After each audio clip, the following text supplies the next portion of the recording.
అది కొంతమందికి తెలియదు కదా. సో సార్ నా పేరు సుబ్బారావు, మరి నల్గొండ డిస్ట్రిక్ట్ కొండమల్లేపల్లి దేవరకొండ.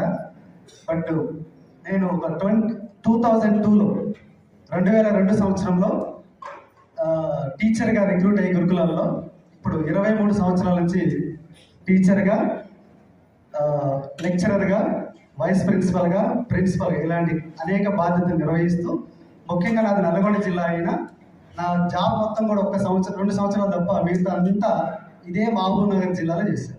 కల్వకుర్తి, డిండి, మన్ననూరు, అచ్చంపేట, ఐజా, మద్దూరు, జడ్చర్ల, ఇప్పుడు ప్రజెంట్ హైదరాబాద్లో చేస్తుంది.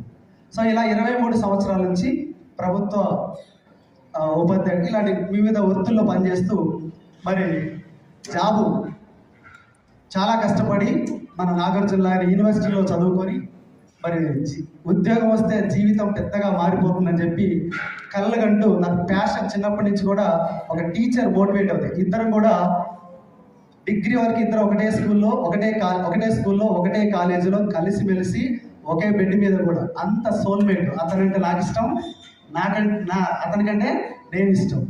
నాకు చిన్న మా ఇద్దరు కూడా చెప్తారు, ఆపరేషన్ అయ్యి నేను హాస్పిటల్ నుంచి బయటకు వచ్చినప్పుడు ఫస్ట్ నేను అడిగింది మా మిస్సెస్ని, బావ వచ్చాడా అని అడిగాను. నేను మా మిస్సెస్ని పిల్లల్ని ఎవరిని అడగలేదు, ఫస్ట్ బావ నన్ను చూడటానికి వచ్చాడని అడిగాను. అంత ఇష్టం నాకంటే, నాకు అతనంటే. సో అలాంటి ఎంఎస్ఆర్ గారు మరి యొక్క సామ్రాజ్యాన్ని విస్తరించిన విధానం చూసి మరి నాకు చాలా, ఎందుకంటే ఇద్దరం కూడా కష్టపడే నేచర్. ఎక్కడున్నా కూడా నా రంగంలో నా స్కూల్ ఫస్ట్ ఉండాలి, నా పిల్లలు విద్యార్థులు చాలా ఎక్సలెంట్గా ఈరోజు 23 సంవత్సరాల్లో అమెరికా వెళ్ళారు, డాక్టర్లు అయ్యారు, ఈరోజు గాంధీ హాస్పిటల్లో నాకంటే హైయెస్ట్ పొజిషన్లో కూడా ఉన్నారు. సో ఇదంతా నాకు అదొక ప్యాషన్గా ఉండబట్టి ఈ యొక్క బిజినెస్కి లేట్గా వచ్చిన, బట్ వచ్చిన తర్వాత మాత్రం ఇక సేమ్ ఎలా ఉంటుందనేది, నేను ఏ పని మంచిదైనప్పుడు, పర్పస్ బాగున్నప్పుడు అది ఎంత కష్టమైన పని చేయడానికి సిద్ధం. ఆ విధంగా నేను వెస్టేజ్లో ఒక ఇదే ఈ మనకి మధ్యాహ్నం తర్వాత దయచేసి చాలా మంది బయట కొంతమంది వెనుక వాళ్ళు ఫోన్లు పెట్టుకుంటూ ఇక్కడికి ఇంత వాల్యుబుల్ టైంని కేటాయించి 100 రూపాయల టికెట్లు మీరు పెట్టారు, ఎవరు పెట్టారు తెలియదు.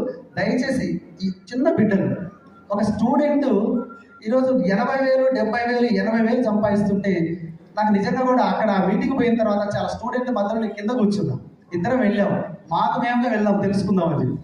మధ్యాహ్నం వచ్చినటువంటి సైదల్ సార్ గ్రేట్ లీడర్ యొక్క స్పీచ్ విన్న తర్వాత ఇంత పొటెన్షియాలిటీ ఉందా ఈ బిజినెస్లో, అసలు ఏంటి అనేది పూర్తిగా విందామని చెప్పి సైలెంట్గా ఫోన్ని సైలెంట్ పెట్టి మధ్యాహ్నం, అంటే ఆ రోజు మధ్యాహ్నం వరకే జరిగింది, ఒక 3-4 గంటలు పూర్తిగా విన్న తర్వాత ఇద్దరం క్లారిటీ తీసుకున్నాం.